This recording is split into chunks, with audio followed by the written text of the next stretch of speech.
entregue como tema o contexto da reforma protestante, a decadência moral e espiritual da igreja, a necessidade de uma segunda reforma. A decadência moral e espiritual da igreja, a necessidade de uma segunda reforma. Eu vou usar de uma a duas igrejas relatadas entre as que estão as 7 igrejas da Ásia Menor, que Jesus enviou 7 cartas, uma para cada uma. Vou me prender ao meu esboço e vou ler mais do que eu gostaria de ler. No sentido que eu vou me prender um pouco mais à leitura, porque senão não vou conseguir no tempo que eu tenho chegar no local que eu preciso chegar. Portanto, eu conto um pouco mais com a vossa paciência. Carta de Jesus Cristo à igreja em Laodiceia. Apocalipse capítulo 3, dos versos 14 a 22. Ao mergulhar nessas cartas, ou em uma ou duas cartas nessa noite, o objetivo realmente é encontrar pontos em comum, no seu sentido, infelizmente, primeiro negativo, naquilo que também nós encontramos em termos de decadência moral, espiritual, etc., tanto na igreja da Idade Média, como também na igreja de hoje. Eu queria, como notas introdutórias, lembrar que nas 7 cartas enviadas às 7 igrejas da Ásia Menor, isso está nos capítulos 2 e 3 de Apocalipse, o remetente é o Senhor Jesus Cristo, o dono da igreja.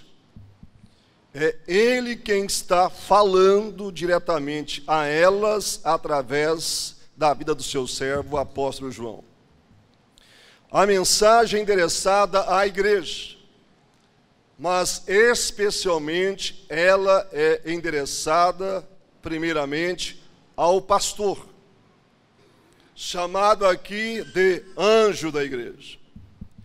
Na questão aqui da igreja em Laodiceia, é importante que nós entendamos um pouquinho o fundo histórico, porque justamente nesse fundo histórico, Jesus vai usar alguns exemplos para questionar pelo menos 3 a 4 pontos em relação a Laodiceia. E aqui vou citar George Lade. Para mim é imprescindível que qualquer aluno, qualquer pastor, que queira conhecer um pouco mais Apocalipse, ele obrigatoriamente precisa, além da Bíblia, de ler George Lade. A cidade de Laodiceia ficava no entrocamento de 3 estradas importantes. Essa localização contribuiu para que a cidade se tornasse um centro bancário e industrial de destaque. A cidade era famosa pelo belo tecido negro de lã, que era usado para fazer roupas e tapetes.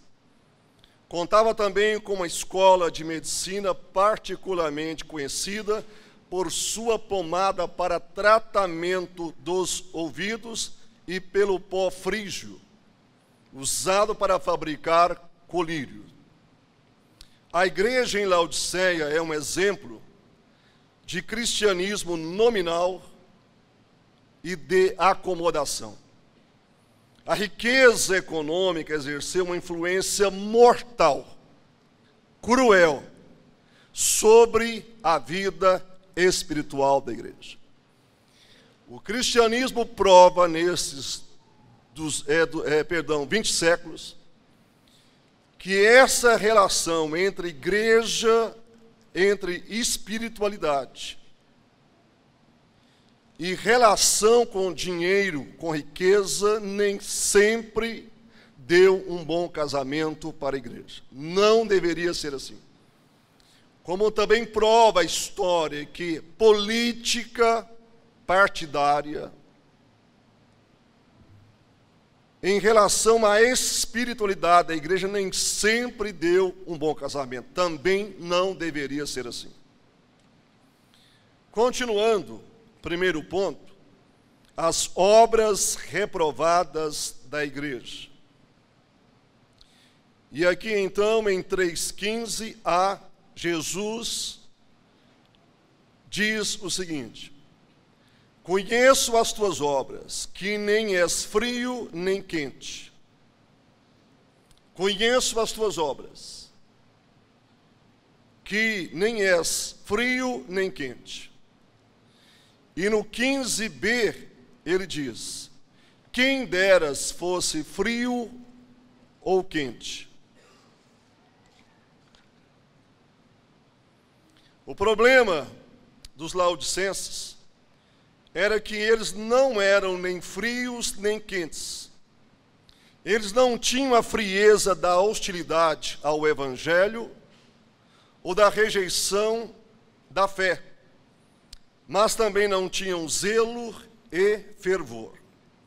Romanos 12:11, Paulo escrevendo aos Romanos, ele afirma: no zelo não sejais remissos, sede fervorosos de espírito, servindo ao Senhor.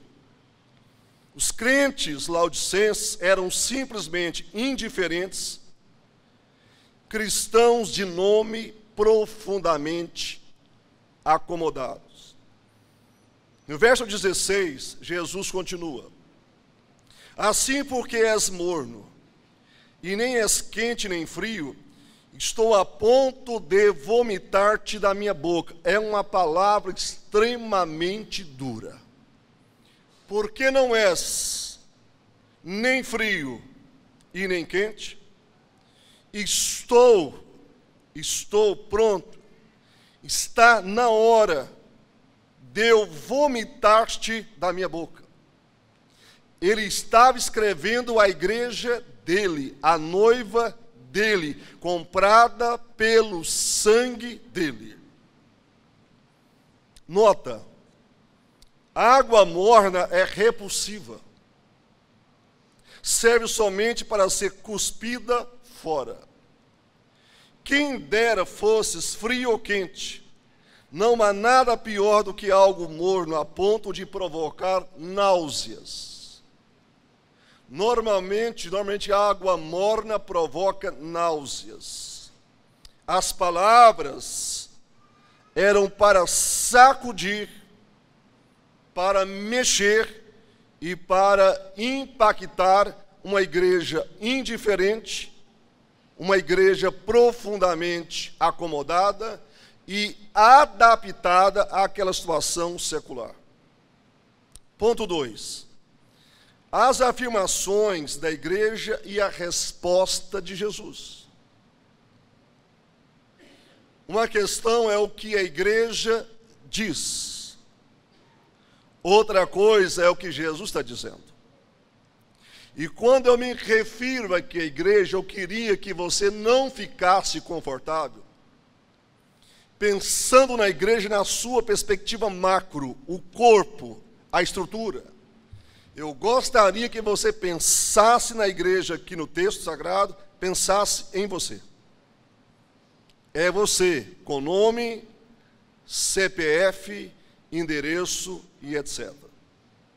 As afirmações da igreja e a resposta de Jesus. Primeiramente, a afirmação da igreja, 17a. Estou rico e abastado e não preciso de coisa alguma. Era justamente isto que cada pessoa daquela igreja, aquela igreja como um todo, desde o seu pobre anjo, paupérrimo anjo, até a recepção, afirmando: estou rico, estou numa cidade riquíssima, nós somos um povo de muita prosperidade material e não precisamos de coisa alguma. A questão é a seguinte: estavam verbalizando esta frase ou pensando, para Deus não interessa. Só de alguém cobiçar já cometeu adultério. Só de alguém odiar já matou. Jesus conhece muito bem os nossos pensamentos. E eu até me atrevo a afirmar que talvez os pensamentos ruins são piores do que as ações ruins. Porque pelo menos ações poderão desmascarar-nos, enquanto é muito fácil esconder os pensamentos. A igreja se orgulhava de ser saudável e próspera. Alguém disse que não há nada pior do que o orgulho espiritual. A igreja estava num estado de incapacidade para distinguir entre prosperidade material e espiritual. E agora, Jesus responde. Verso 17b, ele começa batendo forte, mesmo com o coração profundamente apaixonado pela sua igreja. E nem sabes quem tu és. Ele começa aqui. Você está afirmando que é rico e que não precisa de nada, você nem sabe o que é. A igreja perder a capacidade de discernir, enxergar seu real estado, isso leva ao engano, endurecimento e dificulta o arrependimento. O caminho da cura, obrigatoriamente, na questão espiritual, passa por enxergar o real estado do seu coração. Enquanto o crente, aqui a carta não era para incrédulos, a carta era para crente. Enquanto a pessoa não conseguir enxergar com os seus letras garrafais, enquanto a pessoa não conseguir enxergar com seus próprios olhos, o seu real estado, não há cura. Repito, não há cura. A cura passa obrigatoriamente por enxergar o nosso estado, por pior que ele seja. Sem isso não há cura para o casamento, não há cura para a família, não há cura para a igreja, não há cura para o pastor, não há cura para ninguém. E sempre é mais fácil achar que nós estamos enxergando bem o defeito dos outros. Mas temos seríssimos problemas, principalmente a minha classe pastoral, de reconhecer o seu real estado espiritual. E aqui, como um bom pedagogo, como um excepcional professor, Jesus vai à lousa, vai ao quadro e começa agora então a ir para o micro, começa então a detalhar as coisas. E ele diz: e nem sabes tu que és o quê? Infeliz, 5 coisas. 17b, miserável, pobre, cego e nu. Infeliz, miserável, pobre, está relacionado ao primeiro grupo, daqui a pouco eu explico isso aqui. Ponto 3, o conselho de Jesus à sua igreja. E aqui ele afirma, verso 18, que compras de mim. Que compras de mim. É claro que aqui ele vai usar uma metáfora. E vai pegar o pano de fundo que eu citei aqui, uma grande fábrica de tecido, famosa fábrica. Ele vai usar a medicina avançada, ele vai usar esses panos de fundo para mexer na ferida da sua noiva. Então ele fala aqui, Jesus está exortando a igreja que procure as verdadeiras riquezas. Uma coisa é o que nós achamos que são as verdadeiras riquezas. Outra coisa é o que Jesus diz de fato que são as verdadeiras riquezas. Tem pessoa que pensa que é pobre e é riquíssimo. E tem pessoas riquíssimas que são miseráveis pobres. Terrivelmente pobres em relação a Deus e ao seu reino. Ele começa dizendo o seguinte: compre de mim ouro refinado pelo fogo para te enriqueceres. Ele usa aqui o exemplo do ouro para dizer que o ouro refinado pelo fogo não perde o brilho. As riquezas dessa vida, se não forem usadas para a missão e para o reino de Deus, vão perder o brilho e a pessoa vai perder o sentido da vida, vai chegar a perder a motivação pela vida, e pessoas milionárias estão se suicidando porque o ouro que ela tem perdeu o brilho, perdeu a beleza e a pessoa perdeu o sentido da vida. E ele continua a dizer: compre de mim vestimentas brancas para te vestires, a fim de que não seja manifesta a vergonha da tua nudez. Ele não se refere a vestimentas vermelhas, nem azuis e etc. Nada contra isso. Porque vestimentas brancas era sinal de pureza espiritual, moral, ética e etc. A igreja é exortada a cobrir a sua nudez com vestimentas da pureza e sinceridade. Jamais, jamais a igreja, o crente, deveria perder a pureza e a sinceridade, e vou mais longe, até uma certa simplicidade. A arrogância não bate com o crente, não bate com a igreja. Lúcifer foi banido em função da sua arrogância. E ele continua: e que compre de mim e colírio para ungir os olhos, a fim de que veja. Lá tinha uma famosíssima produção de colírio. Os médicos frígios, é como estava o nome daquela região, talvez ajudasse as pessoas em sua cegueira física, mas somente Cristo pode curar os olhos que são cegos espiritualmente. Ponto 4. Jesus repreende e disciplina a quem ama, verso 19. Ele diz: eu repreendo e disciplino a todos quanto eu amo. Hebreus 12:6 diz: porque o Senhor corrige a quem ama e açoita, a palavra é essa, açoita a todo filho a quem recebe.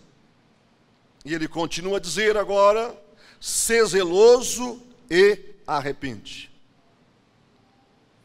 Essa palavra arrepender aqui, ela vem do vocábulo grego metanoia.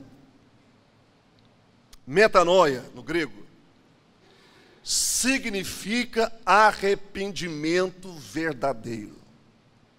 Mudança radical em relação ao mal que estava cometendo. Enquanto que metalomai parece, mas não é a mesma coisa, significa remorso. É aquilo que Judas Iscariotes teve.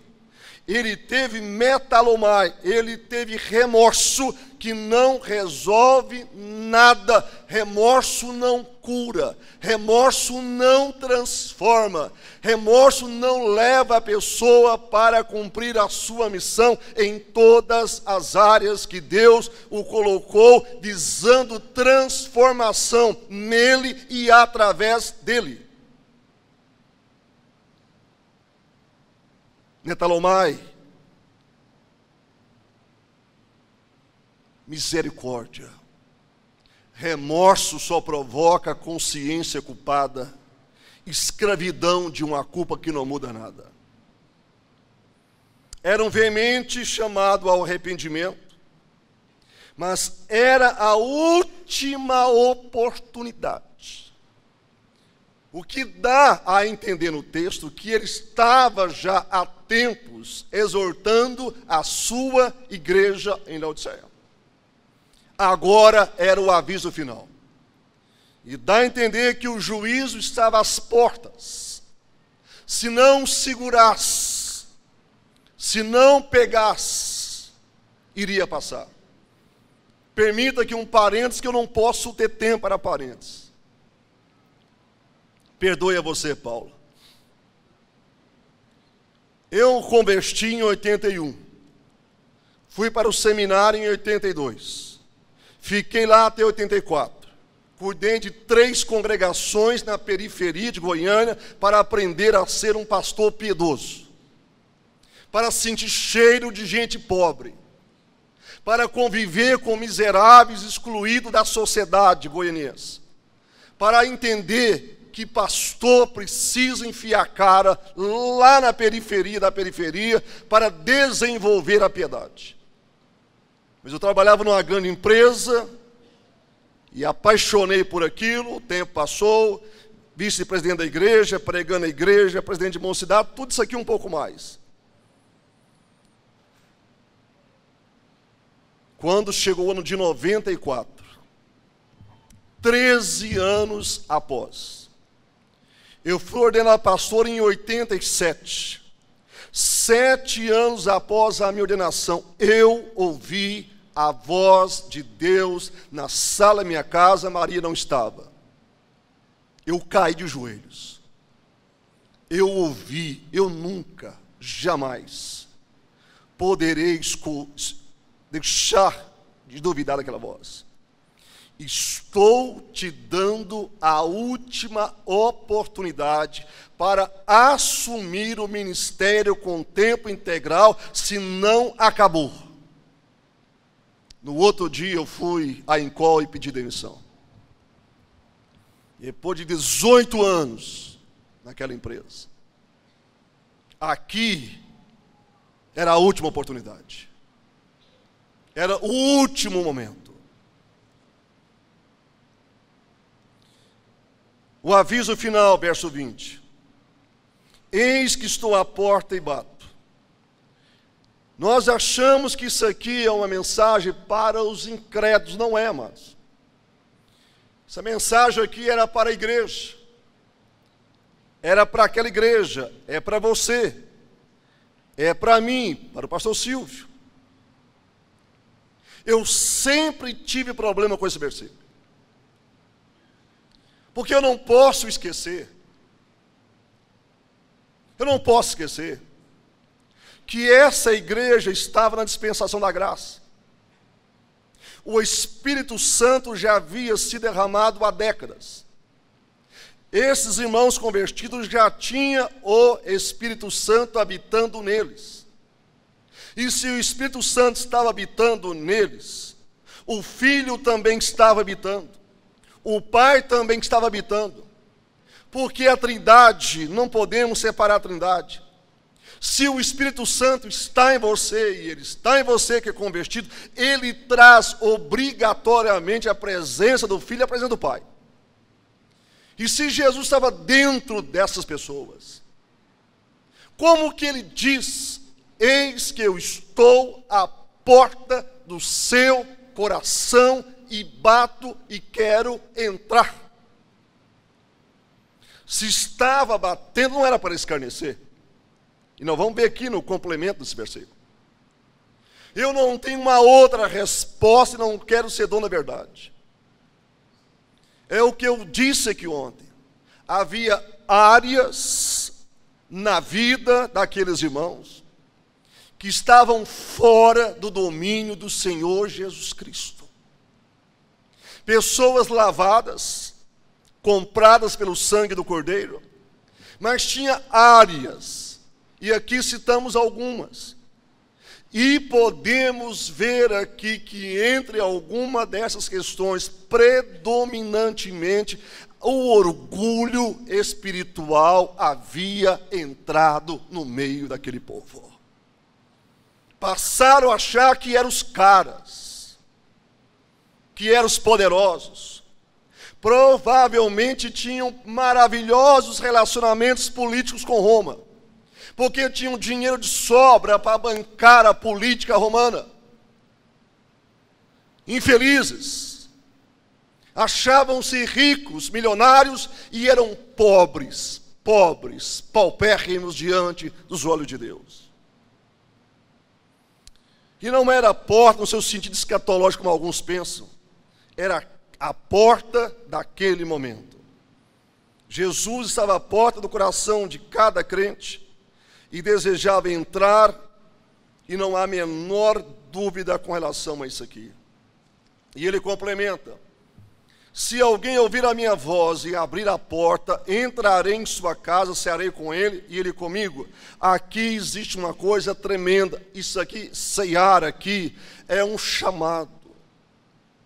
É um apelo que a igreja brasileira, boa parte dos crentes, não querem ouvir. Espero que você me entenda. Estamos confundindo as bolas.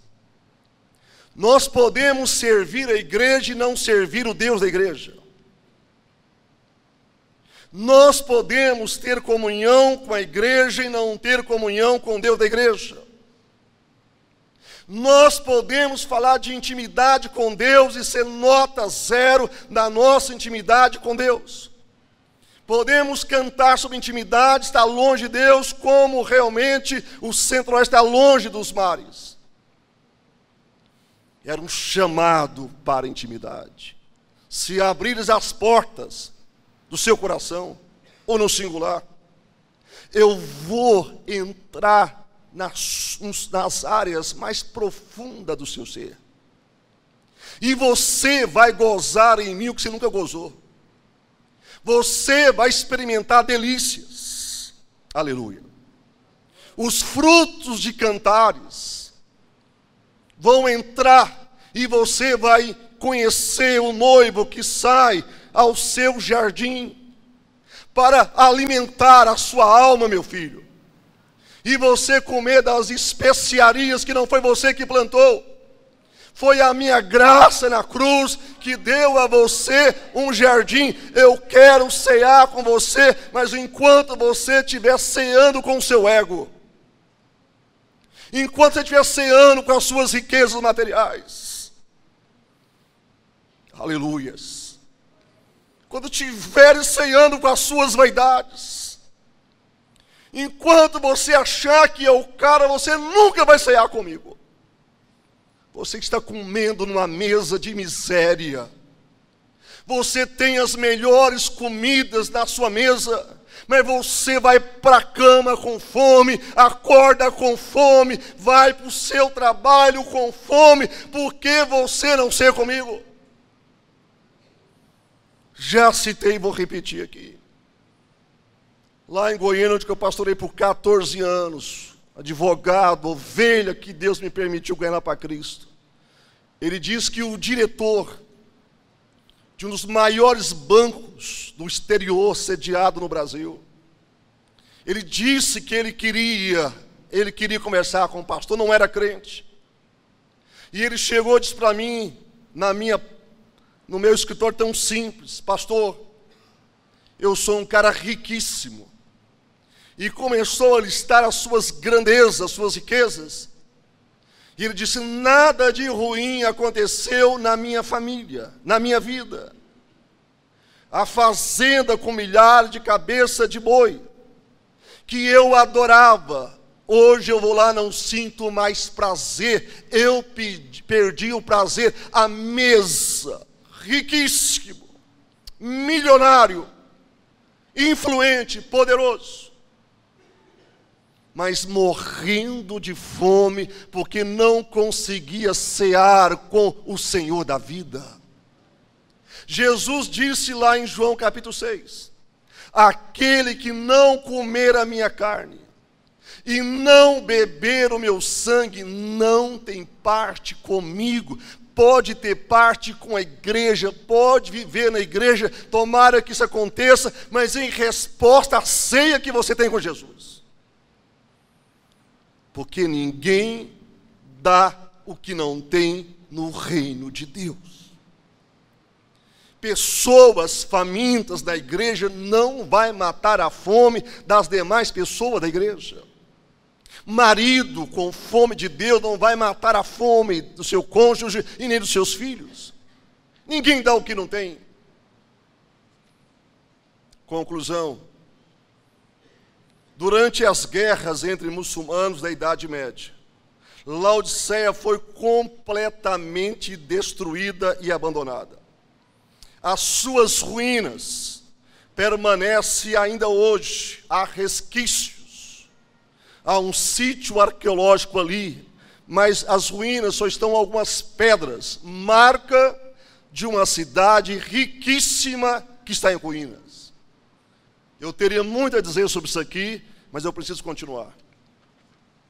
Carta de Jesus Cristo à igreja de Éfeso. Capítulo 2, versos 1 ao 7. Fundo histórico. Éfeso era a principal cidade da Ásia Menor. Nela estava a igreja mais importante de toda a província. Atualmente, Éfeso está situada a uns 15 quilômetros da Baía de Éfeso, em uma planície pantanosa. Mas no primeiro século ela era o porto mais importante de toda a Ásia Menor. Era também um centro religioso. Há muito tempo já era a cidade da deusa mãe, que para os gregos era Artemis e para os romanos Diana. A cidade também está totalmente destruída. Entretanto, é um dos mais procurados sítios arqueológicos. Há muitos vestígios. Ainda há muitas partes do teatro de algumas áreas que estão mantidos. E há um grande turismo naquela região do mundo. Mas não esqueça, Éfeso também está em ruínas. Infeliz é o homem que acha que a sua cidade, o seu país, está totalmente imune a um dia no futuro ser uma Laodiceia ou ser também uma Éfeso. Primeiro ponto, as obras louváveis da igreja, Jesus louvando a igreja. Versos 2, estou no capítulo 2, claro, parte A, ele diz: conheço tanto o labor como a sua perseverança. Ele sabe criticar, no bom sentido. Ele sabe repreender, mas ele sabe reconhecer e sabe louvar aquilo que de fato é motivo de louvor. Conheço tanto o labor como a perseverança. Coisa tão importante em nossas vidas é justamente a questão da perseverança. E ele continua, no 2b agora. E que não pode suportar homens maus. Referência aos falsos mestres. Aquela igreja era implacável com heresia. Era implacável com os falsos mestres. E ele continua, 2c. E que puseste a prova os que a si mesmos se declaravam apóstolos e não são, e os achastes mentirosos. Em sua análise cuidadosa, a igreja encontrou aqueles homens impostores, mentirosos, indignos de estar no meio da igreja. Na igreja primitiva surgiram muitos pregadores e mestres itinerantes que diziam ser arautos do Espírito Santo e que falavam da parte de Deus. Isto hoje é muito atual. Há muitos obreiros itinerantes se auto-intitulando coisas grandes, mas não há nada para acrescentar à igreja a não ser problemas e dor de cabeça para a igreja e para o pastor. Quando Paulo advertiu os tessalonicenses que não apagassem o espírito, primeira epístola 5,19, ele estava reconhecendo a validade do dom de profecia. Ele chega a afirmar nessa carta em 5,20, mas era necessário provar os espíritos. 1 João 4:1, João é categórico em dizer, é preciso provar a fonte de onde que está vindo esse espírito. Não há espírito neutro. Ou é de Deus, ou é do diabo, mesmo que mascarado com cara de profeta e de crente. A igreja de Éfeso mereceu destaque, porque sabia distinguir entre apóstolos falsos e verdadeiros. E no verso 3 ele diz, e tens perseverança, suportaste provas por causa do meu nome, e não te deixaste esmorecer. E no 6, estou falando em 1 hora que precisava de 2 horas, mas não estou longe do pastor Hermes. E tens perseverança, suportaste provas por causa do meu nome, e não te deixaste esmorecer. 3. E no 6 ele diz, tens contudo a teu favor, que odeias as obras dos nicolaítas, as quais eu também odeio. Era uma seita que estava permeando a igreja, e por hoje é bastante sobre essa questão aqui dos nicolaítas. Ponto 2. Queria sua atenção. O que Jesus tinha contra a igreja? Verso 4. Tenho, porém, contra ti que abandonaste o primeiro amor.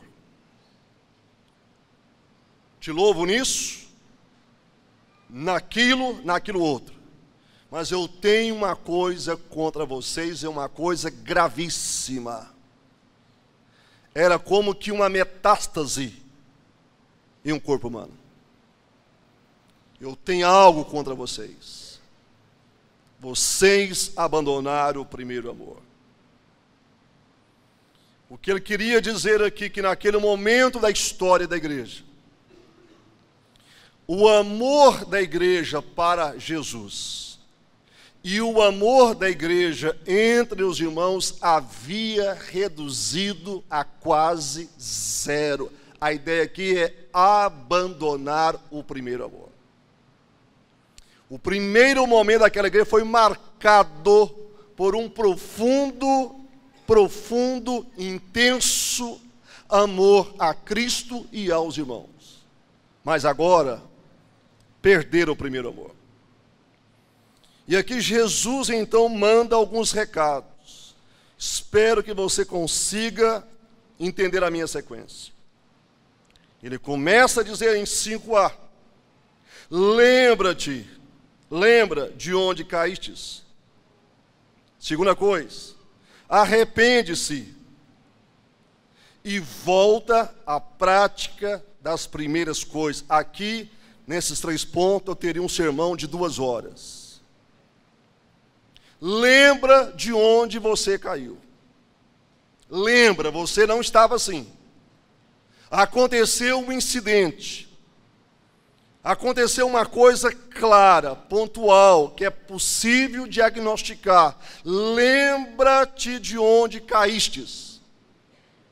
Sem isso aqui não há arrependimento, e sem isso aqui não há volta, não há retorno às práticas do amor. Lembra. Lá na estrada, no momento exato da estrada, a partir dali, você caiu. Este exercício ele é muito importante para que haja cura na sua vida, na minha vida. É um exercício terrível. É um exercício monstruoso. Quando alguém enfrenta síndrome do pânico, a orientação científica, a única maneira da pessoa curar-se é ela ser exposta justamente àquilo que lhe provoca pânico. E os autores afirmam que é uma experiência terrível, terrível.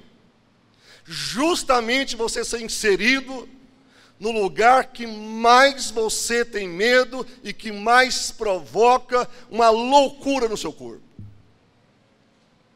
Lembra-te de onde caístes.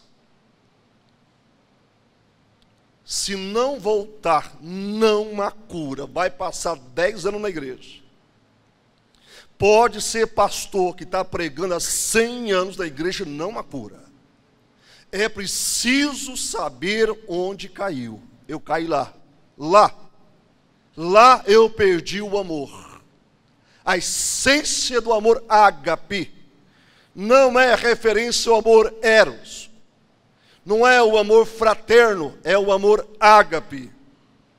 Ou, perdão, não é o amor familiar, fileu.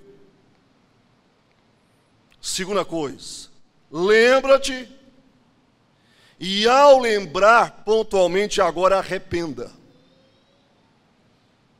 Só que você e eu não conseguimos arrepender com as nossas próprias forças. Se o Espírito Santo não iluminar e não der força, ninguém se arrepende. No máximo vai ser metalomai, não vai ser metanoia. Arrependimento na Bíblia é obra total, exclusiva do Espírito Santo de Deus. E se a pessoa não se arrepender, ele vai ficar pior, porque ele vai chamar para si o endurecimento. O endurecimento traz apostasia, traz loucura e leva o juízo de Deus. Aí diz, lembre-te de onde caístes, arrepende-se e volta à prática das primeiras obras. Volta, lembra onde você caiu, arrepende e volta à prática das primeiras obras. Se você está com dificuldade de arrependimento, só existe uma saída. Você vai ter que enfiar a cara no pó.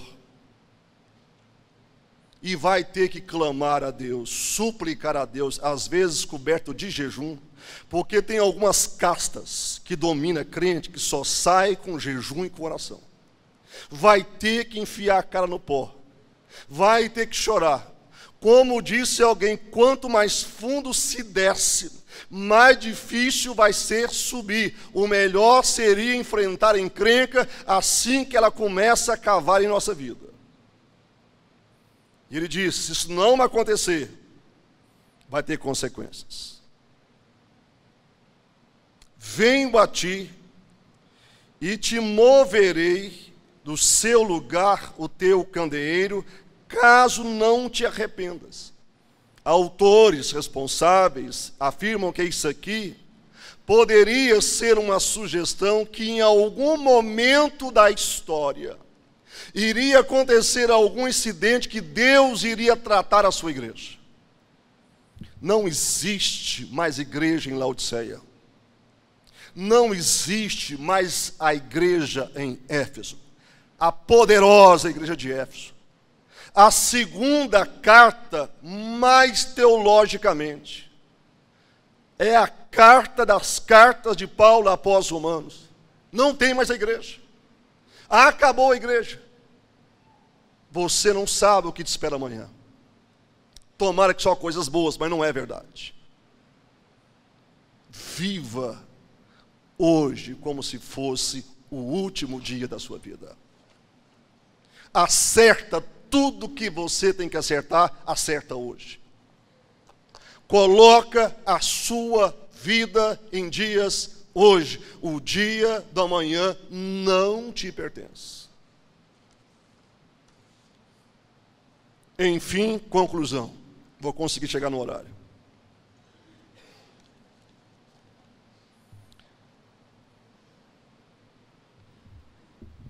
Era uma igreja muito saudável doutrinariamente, mas na luta combatendo os hereges e heresias, perdeu o primeiro amor. Indubitavelmente. Grava isso, amado. Isso é história. Na luta, na batalha, combatendo hereges e heresias, perderam o primeiro amor. Quando se começa a combater monstros, cuidado para que você não vire também um monstro.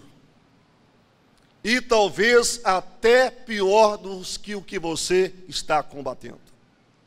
E pior ainda, ao combater monstros, cuidado, para você não se encontrar combatendo Deus e a sua igreja.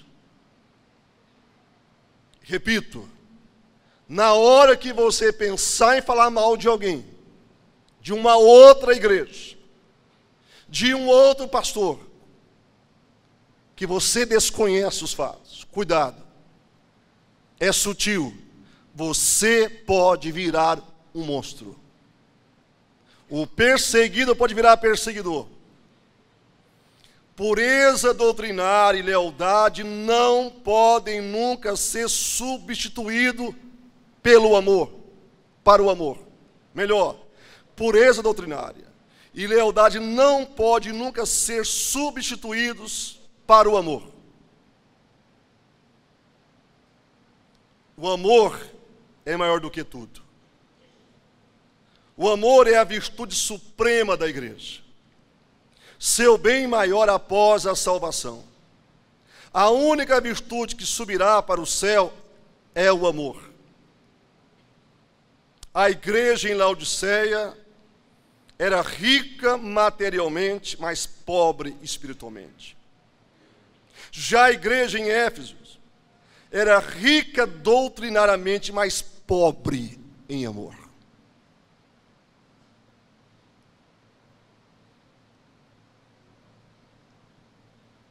Se Jesus escrevesse uma carta para você hoje,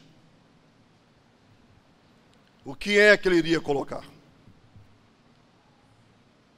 A você, individualmente. Se o Senhor pegasse uma caneta, uma carta manuscrita, escrevesse endereçada a você, o que é que ele colocaria na carta, uma carta secreta? Avançando, o que é que ele escreveria de louvor à sua vida? E o que é que ele escreveria de repreensão e exortação à sua vida? E terminando, com relação à carta de Jesus, será que haveria algum ultimato? Tipo, já te dei todas as oportunidades e você perdeu. Numa nova reforma hoje, precisamos trabalhar arduamente no caminho da graça, para termos igrejas ricas doutrinariamente, espiritualmente, mas acima de tudo, riquíssimas no amor.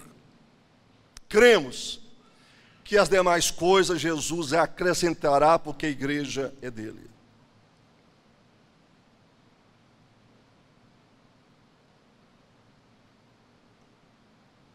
Gostaria que você pudesse abrir comigo Romanos capítulo 11, versos 33 a 36. Você pode ficar em pé para descansar um pouquinho.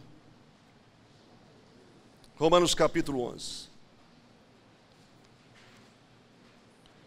Com a permissão do pastor Silvio, queria convidar a banda para cantar conosco, louvar a Deus com uma canção. Eu vou ler uma vez e gostaria que vocês pudessem depois me acompanhar. Estarei lendo na revista atualizada. Ó profundidade da riqueza, tanto da sabedoria como do conhecimento de Deus. Quão insondáveis são os seus juízos, e quão inescrutáveis os seus caminhos. Quem, pois, conheceu a mente do Senhor? Ou quem foi o seu conselheiro? Ou quem primeiro deu a ele para que ele venha a ser restituído?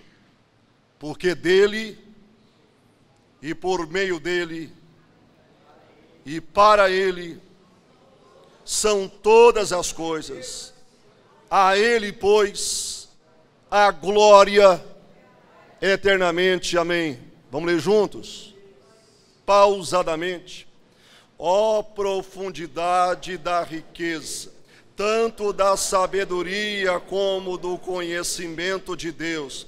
quão insondáveis são os seus juízos, e quão inescrutáveis os seus caminhos. Quem, pois, conheceu a mente do Senhor? Ou quem foi o seu conselheiro? Ou quem primeiro deu a ele para que lhe venha a ser restituído? Porque dele, por meio dele e para ele são todas as coisas. A ele, pois, a glória eternamente. Amém. Mais uma vez o verso 35. Vamos lá? Porque dele, e por meio dele, e para ele são todas as coisas. A ele, pois, a glória eternamente. Amém. Amados, eu quero levantar uma última questão. Estou desconfiado que nós temos perdido muito do primeiro amor. Estou profundamente convencido, não só desconfiado, que temos perdido o primeiro amor. O primeiro amor pelo Senhor. O primeiro amor. E a mensagem é: volta, arrepende e etc. Volte, senão vou remover o candeeiro, senão vou remover a sua luz, nem que seja por um tempo, eu vou remover. Queremos orar nesse momento, orar ao Senhor e procurar arrependimento e clamar misericórdia. Amor à igreja, sim, mas primeiramente, infinitamente, ao Senhor que morreu, porque a noiva é dele. É dele. Amor ao Senhor. Paixão, como da noiva pelo o noivo em Cantares. Paixão, vontade, louca vontade de estar com o seu noivo. Como está o seu amor por Jesus? Como está o seu amor pelo perdido? Como está o seu amor por aquela pessoa que está enfrentando um câncer terminal? Como está o seu amor por aquele que não tem comida? Como está o seu amor pelas pessoas da Síria, a nação que foi polo, berço, braço missionário do apóstolo Paulo? A Síria, que hoje está em caco. Ou será que o nosso coração está tão endurecido, combatendo os hereges, combatendo os erros da igreja, tentando caçar cabeças de arminianos, de calvinistas, que perdemos o primeiro amor? A marca do cristianismo é amor, agape. Sem amor, igreja não passa de latas vazias. Pregação não passa de enganação, de esboço, de teologia, de doutrina, de pregação. A essência da igreja é Deus, e a essência de Deus é o amor. A essência da igreja é Cristo, e a essência de Cristo é o amor. Sem amor não passa de uma utopia achar que nós somos cristãos. Como está o seu amor? Você realmente, como disse aqui, tu me amas? Será que realmente nós amamos Jesus? A esperança para mim, a esperança para você, mas isso passa pelo arrependimento. Curva a sua cabeça. Ore a Deus conosco.